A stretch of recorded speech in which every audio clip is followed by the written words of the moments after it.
We are back and ready to continue with the playoffs. Day number 2 here at the Asia Pacific Grandmasters. We have Shaxy versus Surrender coming right up. Surrender just taking a win over Tyler in what I would say was a bit of a strange one, but a very close series. I think it could have gone either way very easily in that road mirror. Yeah, a lot of back and forth. And if I remember correctly, a lot of players are going first, winning as well in that first series. I think the last one might have been Surrender and McCoy taking the win. But either way, it's what I like to see, a bit of a shake-up of the expected result. But that's going to be very different here, as we are not with another road mirror. We're with the cornerstone, I would say, of the current meta, which is Rogue versus Mage. The two decks, I would say, vying for #1 spot in terms of the player's perception. What is the best deck in Hearthstone at the moment? On the one side, you have the Cyclone Mage with its ridiculously powerful combos. Mountain Giant, Conjurer's Calling. When you cast it on a reduced cost Mountain Giant, you have a 50% chance, or one half of the minions are Grave Horrors, 7/8 taunts, which offers such ridiculous defensive capabilities, whilst also pushing towards your lethal capabilities as well. Yeah, and I think that Shaxy's build overall, it's something we didn't really touch on yesterday because it didn't really come up, but the whole, one Frostbolt, Snip, Snap, that one card that definitely is floating right now, in Shaxy's list, he's gone for this Sandbinder, which is, like I said, we didn't mention it, but it's a card I've liked for a long time because all I see is 4 mana in a deck that you don't really have any 4-drops outside of Giants in some circumstances, of course. 4 mana, 2/4, decent stats, draw a good card from your deck. Like, that is a solid tutoring style effect in a deck that either draws a Cyclone or a Mountain Giant, which is very, very powerful indeed. So just yet another slight variation of the list that I have, to be honest, no real complaints about. Yes, I like it a lot, especially with the Luna's Pocket Galaxy. Just having another draw effect to tutor out those 1 or 0 mana minions, I think is very, very powerful. I've got to be honest, I'm very curious to know what the practice partners are, especially between regions, because it feels like in Europe and APAC as well, which are the two main regions I've been watching, with America's being a bit too late to catch. But I've seen a lot of European players as well also going with similar lists. I think Fino had the exact same list in his primary. A lot of players going for the 2 halftime scavengers substituted in their anti-rogue list. I believe Alitemo and Hunter Race are also big favourites of those particular sideboards. So I'm curious to see what the practice groups are, because I feel like as a community we are getting closer and closer to the specialist mage lineup. Right, yeah, and I think that was Rogue, by the way, as well. Yeah, we saw Rogue, it's fine. I agree, because I think there's a weird thing going on as well, where there's the practice groups, which work out the decks, so on and so on. But then also, because this isn't new, it's not the first week we've seen it. Yeah.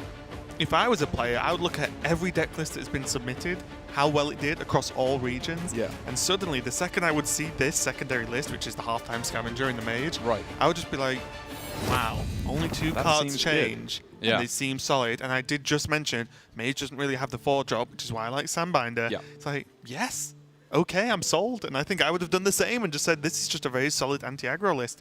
You have a lot of anti-aggro cards in Mage. Novas, the Ray of Frost, just early minions, sometimes in general, is good enough. But let's get into this winning group match. Shaxy versus Surrender. The winner cements a place tomorrow in the finals of the Asia Pacific playoffs. The semi-finals. Okay, the final day. I meant the final day event of... No, it's fine. I'll let you off. Just thought I'd clarify, just to avoid confusion. In the semi-finals of the final day of the final of Season 1. Well, it's not the final of Season 1. It's the final day. I'm just winding Derek up now. As you are succeeding. Congratulations. It's Shaxy versus Surrender. Well, technically... No, you're correct. I'm like, where's he going to go with this? It's just a Scooby-Doo effect where one of them just pulls a mask off and it's, oh no, it's someone else. It was Crip the whole time. You had no idea. Crip's like, I would have got away with it too if it wasn't for you pesky kids. It's definitely something I think Crip would say. If he was trying to get away with something, I'm not really sure what that would be, but I think if it was, he would use those exact that words. Phrase, yes. Shaxy already presented with a somewhat interesting choice. We could just see a reroll on the magic trick. It would be effectively free, given that he's got floating a mana on this turn, but he's come to the conclusion that unexpected results is better than another discover effect off of the magic trick, which I think is reasonable, But I've got to be honest, I don't know if I would actually come to the same conclusion. I think that on turn 3, he, even if Unexpected Results is better, he already had very decent plays. The 2 cards you want to play on 3 of Intellect or Banana Buffoon. So I think maybe going for Magic Trick again to look for one of the removal spells like Frostbolt, Icicle, Ray of Frost, maybe another Conjurer's Calling, a Frost Nova. There were a lot of good cards. Shooting Star. Like, I think there were a lot of good options there that could have been gone for. 2 minions more anti-aggro than 1 removal spell, though, is the question, I suppose, right? Because if you say, okay, Arcane Intellect this turn seems good, but if Surrender goes a little bit wide in the following turns, does 2 drops on average do more than a removal? Maybe.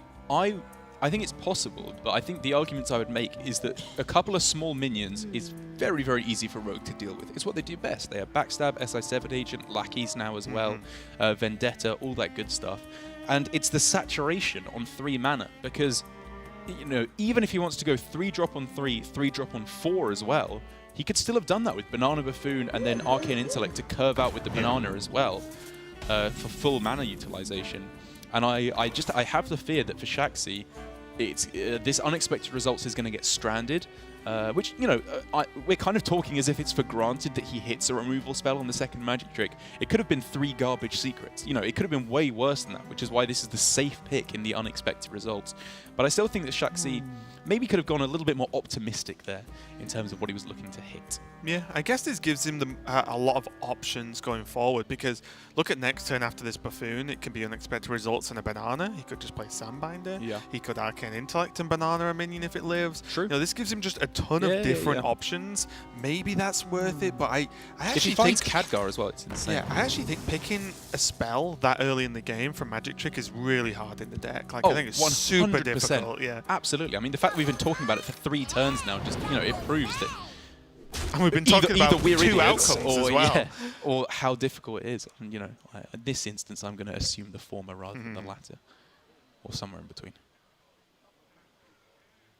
And now another interesting choice. Sandbinder feels the most secure. Like I said, it's just 4 mana, 2/4, draw a good card. Yeah. And especially with Bananas already being in hand, this Cyclone, even if in its worst case scenario for Shaxy, is actually just at worst okay, I think. Like, nothing too crazy. That's not stranded in itself. The other thing as well, which is often overlooked, I would argue, with the Sandbinder, is the body, and also just the mana cost. It's a 4 mana minion, so if it survives, you just Conjurer's Calling that straight away and you are over the moon. As long as you're not taking too much damage. Or transforming them into Twilight Drakes. Yes, that would also suck. Or there's another one, isn't there? Isn't it the... Oh, is that a 3-drop? Oh, the Druid one. It's Twilight Drake with Taunt. It costs 1 more. It's a 4 attack minion that gains +1 health for every card in your hand, and it has Taunt. Yeah. I was thinking of the... you know, I think it's a 3-drop. The one that's like faceless, but it just gains the health. Oh, yeah. But I think that's a 3-drop. Yeah. Faceless Rager. Okay. This is now very tempting. Yeah, as soon as you pick up Apprentice and Cyclone, things change. This is the dream versus Rogue. Apprentice Cyclone is exactly what you want to do. Now for Surrender, he can pop off, is I believe the expression. Let the young kids say. Yeah.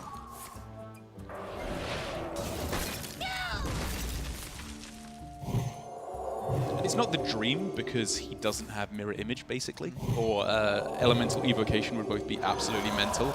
But it is still bad. Yeah, it's a 2-mana 2/2 that adds 4 cards to your hand. You will take that.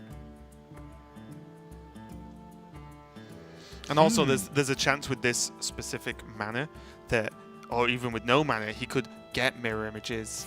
He could get another Ray of Frost, because Apprentice just opens up so many options, and I actually kind of like going for Research Project. I love ripping the Research Project there. I think Shaxy came to the correct conclusion that his cards are much better as it currently stands than Surrender's cards.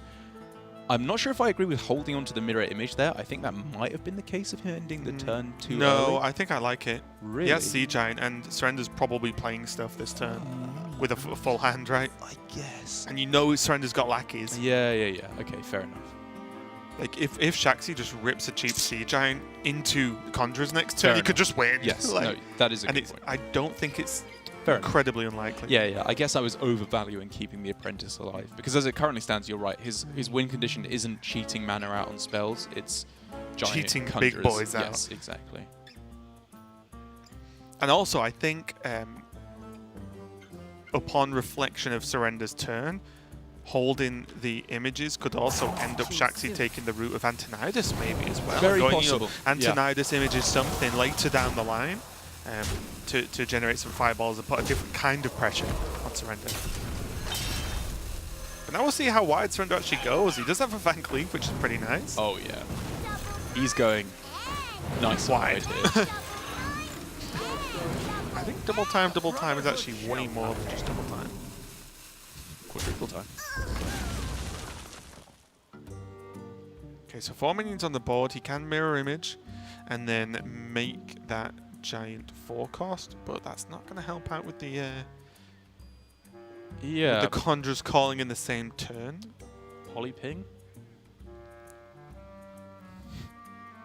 I don't see why not. You face it down with 4 damage. You are on 20, which feels a little bit close to the edge, I think, if I was in Shaxy's seat right now. But if the follow-up is then like, you know, mirror images, see giant conjuring, or mirror images, see giant ice barrier, then you know what? That's a follow-up I wouldn't be too upset about by taking 4 damage next turn. What to do? So Shaxy first of all needs to come to the decision of whether or not he's in a position where he can just ignore board. But I don't mean ignore board, sorry, I mean not have to remove anything, because he could Snap Freeze on this turn, which frees up more mana, like Snap Freeze Ice Barrier or something, to set up for next turn, Image, Giant, Conjurer's Calling, freeze the board next turn, whatever. Just he has so many good top decks. Or is he in the situation where he has to remove this Edwin and keep fighting for board? I think I agree with this. I don't think he's in such a good position where he can just completely ignore the Edwin for the rest of the game. Yeah, I think if he was ripping cheap Mountain Giants, yes, we could have a very different conversation. 100%. But because they're exactly Sea Giants, yes, it could present lethal that turn, but it There's probably no isn't going to be a taunt and you just die the turn yes, after. There are no taunts on 10 mana. No rushes either, with Mulch Muncher going to 9.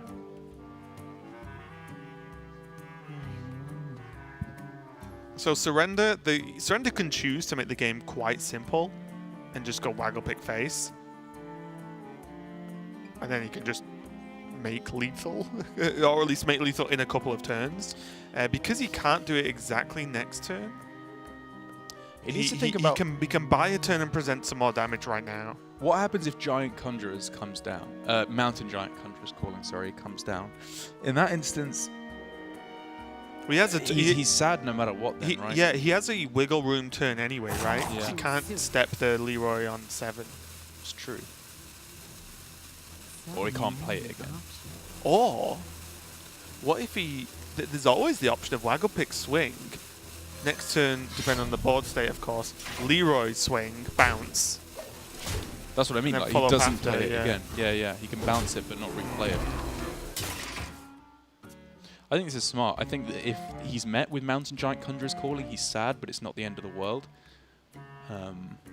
Quite yet. He still has outs. Or he's actually still in a reasonable position then. Ooh, double mirror image. Is it worth a double image Sea Giant Conjuring? So is that a possible play? It would be 4 minions that come down, so that would be 1 mana off being playable, I think. Because Giant goes down to 3. Yeah. I over-added. So Luna double mirror image reduces the cost by 5, which would allow just for Mountain Giant to be played as well. So Luna double mirror images Sea Giant is a play this turn, I think. Which seems reasonable, because if you can't play the Conjurer's Calling on the same turn, this is a great way to draw cards, set up board. Maybe there's a Nova, maybe there's a Ray of Frost, you know. All Shaxy needs is just a little bit of time. Yeah. And this plus Ice Barrier in an emergency could just be enough time. Yeah. I like the holding of Khadgar as well. There was the obvious play of going Khadgar to draw a card, mirror images to fill the board. But I think, you know, we could be getting a Giant in play is more important. And with this board state from Surrender, I don't actually think they make much difference. Yes. The extra image. So Surrender, I think, has to be looking at how bad is the situation he's in? Does he have to go for the kind of plays where it's like a 1 out of 4 to step the Leroy with the waggle pick? So he can put 2 1/1s into one. He can backstab another. And waggle pick the other, so he can't break through all the taunts on this turn without a little help from Burglar or Blink Fox. Oh no, unless he could step one of the goblins, right? Which powers up one of the other ones. What if he just like Burglar Blink Foxes this turn? I don't know, Raven. Okay. This is Good tough. talk. This is tough. Because at least they're minions, right? Yeah, they have attack in play, but it's getting to the point where Shaxy will likely be able to ignore the board, at least from where Surrender's sat, because as soon as Conjurer's Calling Frost Nova hits the board, the game ends. Yeah, Surrender has a lot of health though. So he can take a couple of swings at least right now. I think that was a sheep bounce, which you never want to see. I thought you said something else then. I was like, well, alright. Oh, it was also that. Did he get to play? He didn't, right? Surrender didn't get to discover. Oh, what? Did it just do it automatically? Well, if we didn't see it on the UI. Well, no, sometimes it doesn't show up on the UI, because he played the Blink Fox after, really? right? So he had to have clicked something. Even if he just clicked randomly, Oh, sure. he played the you're Blink right, Fox you're up, right. so it was always a choice, even if it was a bad one. We couldn't see what it was, unfortunately. But Kirintor Tricaster, What to do? probably just bad. Like, Eviscerate, it obviously powers it up a little bit, but there's nothing too much. Backstabs too, but we've already seen Yeah, them, yeah. So Kirintor Tricaster is a very cool card. I hope we get to see play at some point. One card we do definitely get to see play is the old Conjurer's Calling. Even if he gets the lowest attack possible with all the 4 attack minions here, it's still a super threatening position. And Ice Barrier as well is just the this is looking good to me. Yeah. Are you excited for the 10 mana mage spell? Oh, what Puzzle Box of Yogg-Saron?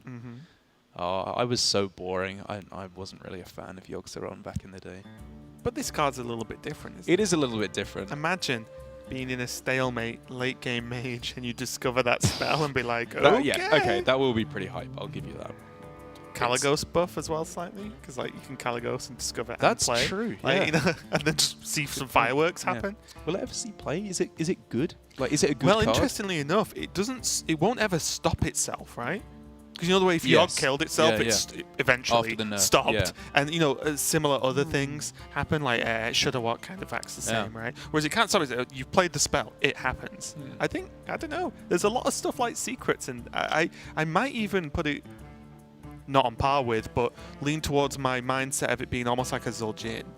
Because there are a lot of secrets mage can cast. Yeah. There's a lot of decent generation spells. Is it just mage spells? It's not random spells. Okay, I want to say it's just mage spells. Maybe it's just random spells, and then well, and then And we it can gets have a a bit different more wacky. conversation. Yeah, Yeah. It's probably just random spells. I feel like mage spells might be too powerful. Surrender doing the absolute best he can just to stay alive. Doesn't even proc the doesn't proc the Ice Barrier on this turn, so I wonder if he's setting up for the out of, I don't know, Life Drinker? Still only 6 damage off the top with Spirit of the Shark. I guess just getting in the damage while he can, right? And hoping that he stays alive, because he had to heal a little bit just to survive. This is a little bit tricky from everyone, isn't it? From both players. Because although this looks like overwhelmingly... Oh, wait. Oh, no. It's not lethal. Yeah, I was looking at, can you make a fireball, but you can't cast it on the same turn. Yeah. Well, I was going to get to, I think he should probably make a fireball. Well, he has outs for lethal, right? Like, he needs 1 damage. He literally needs 1 damage. That was 2. With the ping. Oh, because he can ping. Right? Yeah. Doesn't find it. No mechs to magnetize onto. Astral Rift for a whole wide range of minions. But still unlikely to get there. I think Ziliax is the safer way to go, right? Like we could see Conjurer's Calling on one of the 10 drops, because there's a few 10 drop mechs, and if Ziliax magnetizes onto one of them, the game ends on the spot. But oh, actually, with the... He'd have to sacrifice off... Oh, no, he doesn't have Khadgar in play. He could have sacrificed off the minion, and there would have been room to magnetize on it still, just about. But I think either way, this sets up... You mean just for extra heal, right? Well, to have room to magnetize the Ziliax onto one of the mechs. If he went for Conjurer's Calling on a 10-drop, got a mech, and he needed to make sure he doesn't have 7 minions in play, so he can't play. Yeah, I just mean by magnetizing, he would just gain more health. Right, exactly. Yeah, I'm just saying, like, it wouldn't be lethal. It would just be roundabout lethal because of health gain. Yes, exactly. And if he gets Mecha Dune and gains 13 health, the game ends on the spot. Now, though, so it would have to be not Barrier. And there's not enough mana to command in, right? Commanding Shout. I was going to say into Eviscerate, Sap, Leroy, Eviscerate, but you can't do it. Or it would have to be into Eviscerate and Backstab, but obviously only draws 1 card.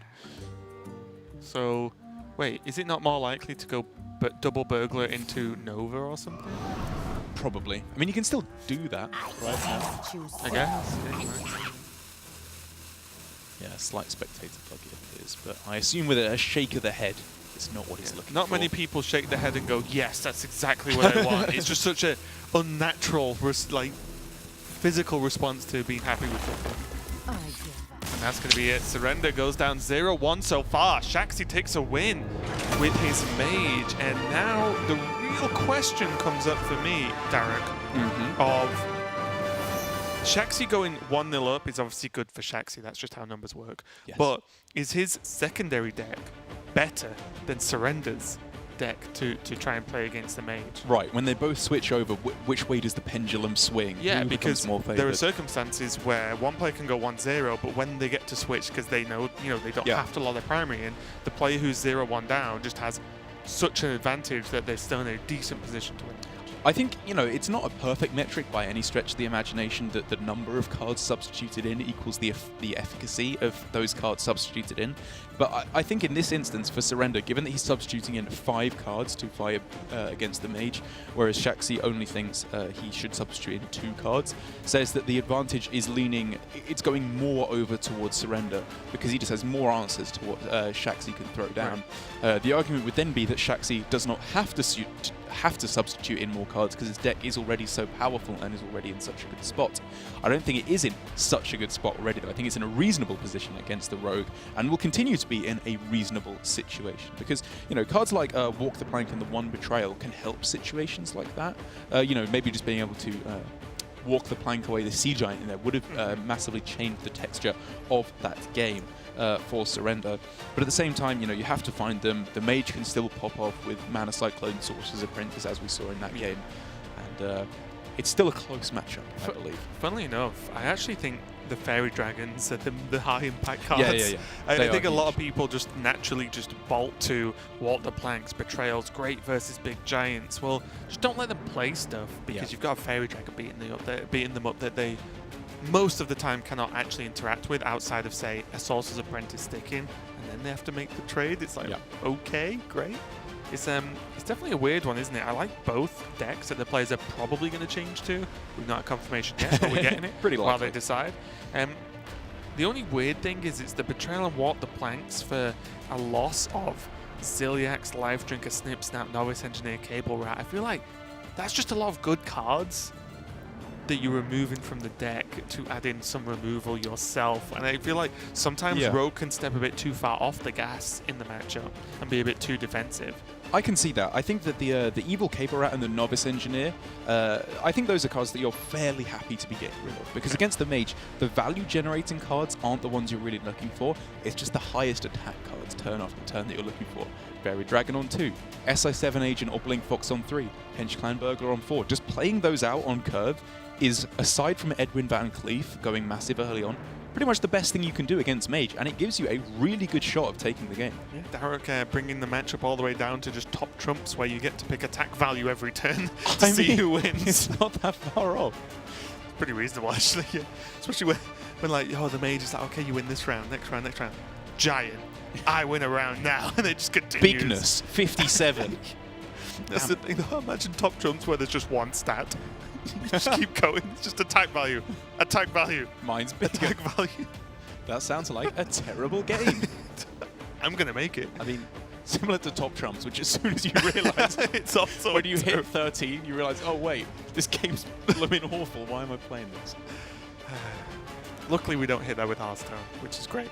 But the players have moved on to the decks that we did guess that they were going to. We are fairly reasonable at doing these things. We know a little bit about Hearthstone, but yes, there is just the secondary deck from Shaxy, which is the halftime scavengers.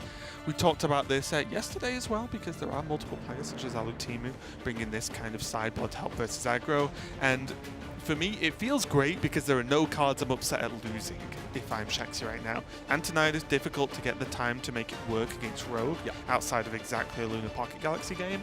And Banana Buffoon, good card, but a 3-mana 2/2 gets out-tempoed like you would not believe in almost every circumstance. So -2 of those, plus 2 cards you can actually play. Sounds good to me. Yeah, sounds fantastic to me as well. I think the sideboard I didn't like was, I believe it was from Glory yesterday, where he substituted out Luna's Pocket Galaxy and Luna against the Rogue. Sorry. Dawn. Sorry, Dawn. Yes, sorry, you're correct. I was like, did you say last week or yesterday? No, I'm confused. Yes. Dawn. Sorry. Yes, we're substituting out a little bit more of the core cards, I would argue, in Mage at the moment, because granted they are slow, and playing just the Luna's Pocket Galaxy on 5 often is too slow, but if you can find yourself the time to do it, it can be absolutely devastating, because then in situations like that, these cards that Surrender is substituting in get significantly worse, because if you're playing a giant for 0 mana and they're having to pay 4 mana to kill it off, you win. Yeah, and we can take a look at Surrender's deck now, and he's moving to his tertiary list, the one on the bottom right there.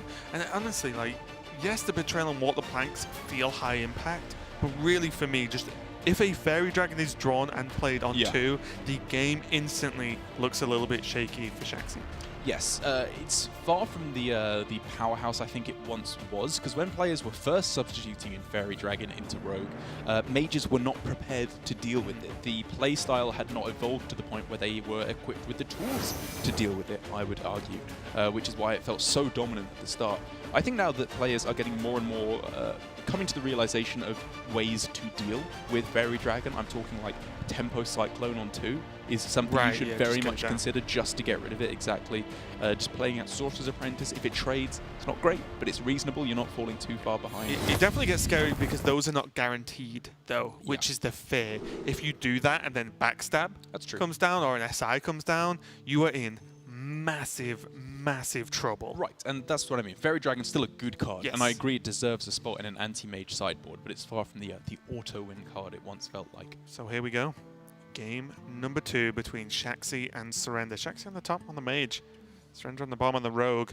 And Shaxy, if he wins this, has had... I don't want to use the phrase or the word easy, because doing what he has done is not easy, but smoothest I'll go for, actually. You understand what I mean, but it's one of the smoothest runs through GM, right? He makes it look easy, doesn't he? Yes. Even if it's not, he makes it look very easy. He had a fantastic score throughout the season, and if he wins this match, he's just had to play one match and win it to go through to the semi-finals tomorrow, which is just as happy as you possibly want to be in any position in this Grandmasters. He's like the kid at school that did his homework early, and you always think, oh, you've got it so easy. You don't have to do your homework now the day before. When you realize they've already done it, you're just an idiot, and you should have probably stopped playing so much Hearthstone when you should have been studying. Yeah, so that was not me speaking from personal experience. That was me apart from the Hearthstone thing, because Hearthstone was not out when I was in school. But I used to wait till I think the day after it was due to get it done, which got me in plenty of trouble. Excuse me, sir, I forgot it. Can I get it to you tomorrow? Classic. Never did my homework on time. No, I honestly don't even think once. Maybe once. Maybe Notice once. the complete lack of surprise. That explains everything. Well, why I became a very successful Hearthstone caster, I think that does. Who still never does his homework until the day after. That is not true. I'm joking. Don't throw me any shade about my Hearthstone homework. I get that stuff done every day. Let's go into this game. The Khadgar on 2, I think, again, is just... Khadgar. It's a weird-looking play, but I think it's such... It just shows the understanding and knowledge of how the matchup works and what cards are good and what cards are not good in specific matchups against specific decks. Watching Shaxy play Mage is so weird, dude, because I feel like compared to Alutemu, like Alutemu plays, in my opinion, what is close to like the current idea of how you play Mage should be perfectly. Like textbook. Right, exactly. Yeah, he knows the current theory very, very well, and he executes it perfectly. I think Shaxy is either like 10 levels ahead or 10 levels behind, and I'm not entirely sure which one it is. Like, he's either playing some absolute god-tier Hearthstone with this mage, or it's just kind of falling to pieces. And, I mean, it's working as it currently stands. He's winning a lot of games of Hearthstone. Yeah. It's just weird to watch him play, man. He's like, I don't know, it's like Van Gogh or something. Like, the world is not ready for his style of mage. As the world was not ready for Vincent van Gogh's Mana Cyclone mage play. Very similar things, obviously. I do like, though, well, I bet Shaxy does too, but the Banana Buffoon draw was very good because it's something we've talked a lot about. When you got the Pocket Galaxy in your hand and you have Arcane Intellect, you want to save those and go the opposite way around to normal. I mean, look at how it worked out. The Tempo Khadgar baited out the backstab so that this minion will stick, and then next turn, Apprentice, double Banana Buffoon, smack him for, 4 damage, and the Cyclone. It's nuts. Curve into the Pocket Galaxy, then follow up with the draw. And draw busted minions. Oh. But that's what I mean. And also, yes, it's worked out very well with the Banana Buffoon, right? That's just true.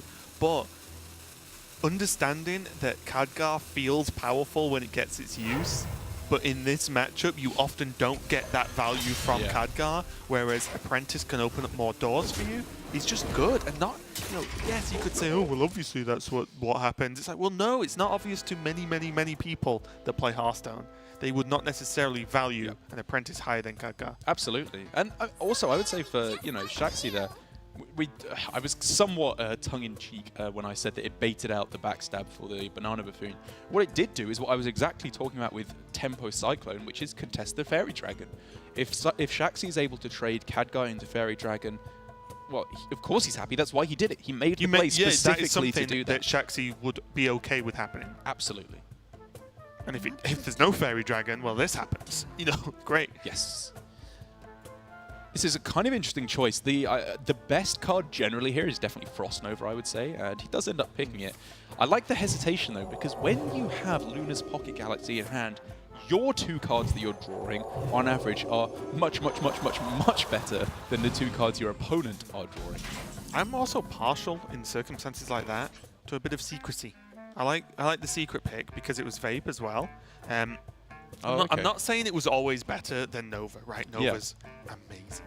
But because it's Vape, and at the moment it's very hard for Surrender to work out that it is Vaporize, then like the way Surrender has to play around that secret potentially would have been very, very awkward. Obviously, he went for the Mana Cyclone, which means he wasn't going to play it that turn anyway, and I think that's what changes the outcome. But I think sometimes picking a secret that your opponent can't easily proc messes with them a little bit, and I like it a lot. I actually like doing that. Maybe why I like Hunter in its some of its past incarnations. I think I don't know, it's a weird one, because if he was in like the Mage Mirror, I would value it more highly, because it's more difficult for Mage to activate the secrets without committing powerful stuff. Like, do they attack face with a Giant and then get it vaporized? Do they play a Giant to get it mirror entities? Do they play like Luna's Pocket Galaxy to get it counterspelled or something like that? But then again, against the Mage, Frost Nova is the uber nuts. So it was, I think, usually the Frost Nova then, no matter what. But I like the consideration for a research project. And this turn for Surrender, yeah, you might see a 1-mana Evil Miscreant and think, whoa, that's great. What Surrender had to do to make that happen was not great. Yeah. That was a whole turn to kill a minion and get a 1-mana Miscreant without actually summoning any lackeys. And now Surrender gets his breath turn, I would say, of just saying, Pocket Galaxy, not a great punish, because I'm not going to at least receive a ton of damage. And things start heating up. He has Sorcerer's Apprentice into Arcane Intellect, into let's watch the fireworks. I mean, it's weird you say that Pocket Galaxy wasn't the big punish for Surrender, because I agree, immediately it's not that bad. But he had answers to pretty much everything else. Like Giant coming down was just met with Walk the Plank. Minions coming down he could just have dealt with fairly easily.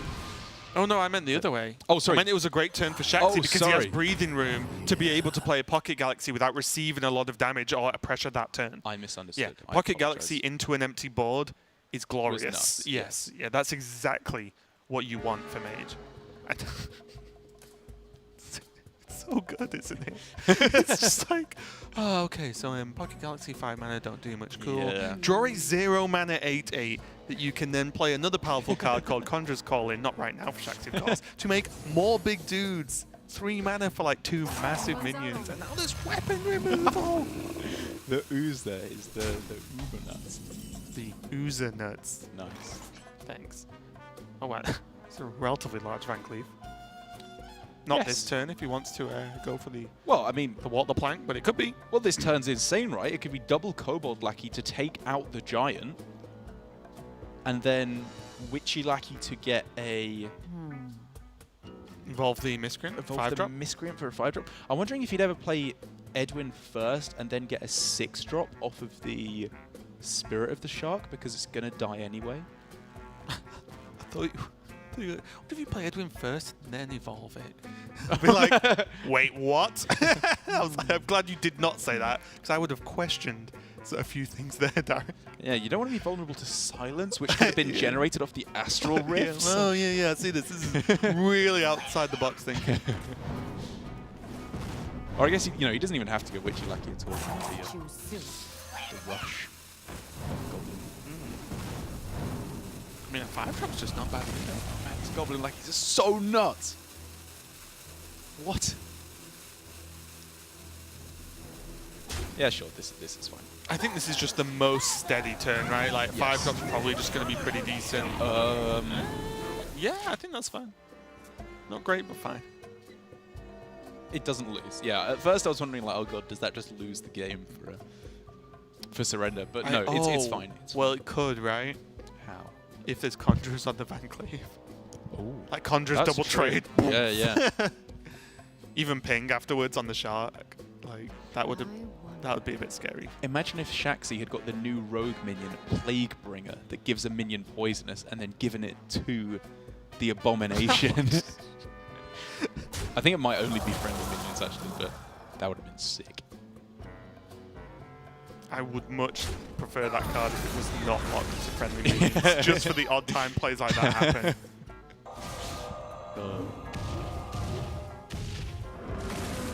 Nova coming in handy now, though. It's pretty good.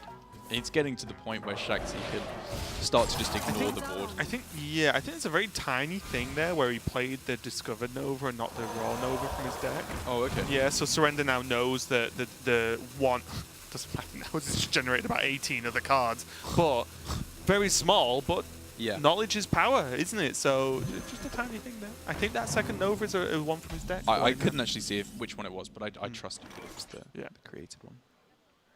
It was definitely the created one. And now this is what I mean, right? And yes, Surrender had great removal, but there's 2 Walk the Planks and 2 Vendettas in his hand, and Surrender's still nearly dead. I don't understand, which is why I lean much more towards the Fairy Dragon being the stronger part of the sideboard, because the problem is Walk the Plank is so much mana. Shaxy had that covered too, though. Mage cheats, right? Yes. So, like, if Mage gets... Shaxy's upset about something here. Shaxy was just slapping himself. He was that upset. I must have missed what he's done wrong here. Did he want to play something that he didn't? I was looking at Surrender's hand a lot, so I wasn't fully focused on what Shaxy did or didn't do that turn. Maybe he wanted to play Spellbender somehow to soak up removal? Yeah, possibly. Anyway, what I was saying was that if Mage does Giant and gets Conjurers off, it's normally before turn 8. Right. Which, well, you can Walk the Plank one of them. You don't often have the ability to kill the second one. And then they just Conjurers again. Yeah. Which can make Walk the Plank very mediocre. And Surrender, about to receive the bad news, and eyebrows raised. It's pretty much all you can do at this point, as the Van Cleef, the push, the chance at winning the game was just turned into a little sheep. Giant Spellbender here. Obviously pretty... Giant Spellbender. Hello, my name's Giant Spellbender. You may remember me from such games as Shaxy vs. Surrender. At least I don't know why I said it like double Walk the Plank will clear the board. Yeah, well, that's what I was going to say. Like, it seems from Shaxy's position like this should protect him, but it won't. We can even see Surrender go for the Shadow Step first if he wants to bounce back a 1-3 to his hand.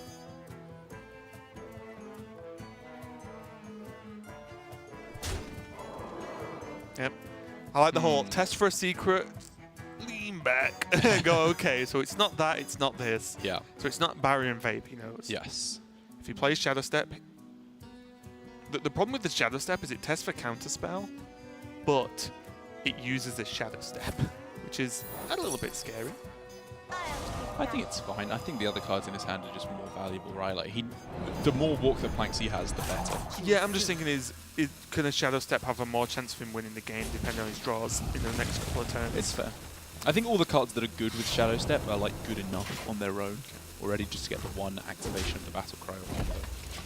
But I agree, it's not perfect. Like you'd rather the secret isn't there. This does mean that because he's cleared this off, Surrender just has a spot answer to another giant on curve. Yeah. Research. There's a giant. Yeah, that's what it's Luna's Pocket Galaxy. Yeah, Surrender. Yeah, I'm with you, mate. I'm with you on this. I felt that as if I was playing this game right now because draw into double Sea Giant. For a second, I was like, well, it will be on curve because I thought it would be 7 mana. And then I realized Pocket Galaxy has been played. You've got to feel for Surrender here, especially as Shaxy, you know. When he played out the Giant last turn, obviously it had Spellbender as well, so I think it was reasonable to assume that it would be protected for a turn. It was far from guaranteed though, and he had a research project in hand and a Giant. He could have saved it to go Giant double Conjurer's Calling on the following turn. He just drew 2 Sea Giants off the top anyway though, which is really unlucky for Surrender, it's got to be said. And I will say as well, I do like Shaxy's restraint of just going Sea Giant Conjurers. If things happen, Sea Giant Conjurers, Nova. Yes. You know, and like that he never almost dies, always wins the game. Yes. I think in 99% of outcomes, that this play over 2 turns basically win the game. Yes. And I think if he went all in and then Surrender discovers a Nova and piles on some damage, like Shaxy could lose. But I think with this, it gives him much more leeway to be able to just present more threats in a steadier fashion. And it just shows nice restraint when so far ahead in the game anyway, you 1-0 up in the series, and you still just say, no, this is the correct play. Yes. You know, I think it shows a very powerful level of restraint that I definitely would not have. I would have gone, haha, 2 Sea Giants! Boom, boom, boom, boom. Like, I would have thrown it all down and laughed and then cried when I died. The Donkey Kong style of play was simple but ineffective. Oh my god. Shaxy. That was the best possible top deck there for Shaxy as well. I mean, he'd won anyway, but Luna with Luna's Pocket Galaxy is like, what a combo. It's just like chocolate and bread. Well, I mean, close your eyes and pick a card, Shaxy. It doesn't really matter at this point. Pick a card, any card. They're all fantastic. Okay, Mirror Image isn't perfect because he's running out of board space. It's pretty perfect. It's like, come on. He's getting maged, to be honest. Can he? He could. If he gets a mech, he won't have board space to mech yeah. No, I was thinking whether he can get rid of this 0-3 somehow with like Icicle in his 0-3 or something. Yeah, Icicle ping. Yeah. It doesn't matter. I'm just talking gibberish now to be honest. Yeah, actually, he could have gone Icicle one of his minions and then Ziliax to heal for 1 billion. But this wins 100% of the time anyway. Heal for unless Biliax? Yes, he would have healed for a Biliax. Oh no. Is this sap good enough? Can he go Abyss? The scariest Prep part Abyss is his own minion, Toki into that 1 mana Sir Finley Murgle turn to save the day. And because it's not been announced yet, who knows how powerful that card is. Maybe it just transforms into the new version. Baby Godfrey. Yeah, and that is going to be the I give up. Shaxy takes his winners match 2-0, and that means he is making it through to the semi-finals tomorrow. Like I said, in the most comfortable fashion. Shaxy not only won Division B, which is why he got the bye in this group stage, he then just 2-0s his match and can go and chill till tomorrow. We've been seeing this quite a lot across all the regions. Fino winning his game in Europe, I believe Frozen winning his game in Europe as the top seed in their groups yesterday. A little bit different for us in Asia Pacific with Staz absolutely stomping his division. Alutemu did, however, manage to get through. So as it currently stands, we're Division winners seem Division winners are doing very, very well indeed, as it does seem it's going to come down to a rematch for Surrender versus Tyler. The ability for Tyler to get his own back and qualify through to the semi-finals tomorrow. Yeah, and something to note as well, which might, I don't know whether this is a good thing or a bad thing, depending on your mindset of being warmed up or overworked, is that Surrender's just played, or going to play 3 back-to-back matches in this one playoff day, when for the last few weeks, the players have been playing 1 match a day, twice a week for everything. Now it's Surrender, boom, boom, boom, 3 matches back-to-back, which, again, depending on the player's personal mindset, whether like, oh, I'm great grinding Hearthstone matches, it's what we do, or whether it's just, oh, I've just finished this match, in 5 minutes maybe, I've got to go into another match, and in 5 minutes I've lost that match, I've got to go to another match and see how it goes. But Surrender is a veteran of the Hearthstone scene, and I think has played at least as much, if not more, than even Tyler going up against him now. So a tall order. It is a tall order. So next up, we've got the last match of the day, which is going to decide who gets knocked out and who carries on into the semi-finals tomorrow. It's going to be a rematch from match number 1. It's Surrender versus Tyler. We're going to set that match up. Don't go anywhere. We're going to be right back.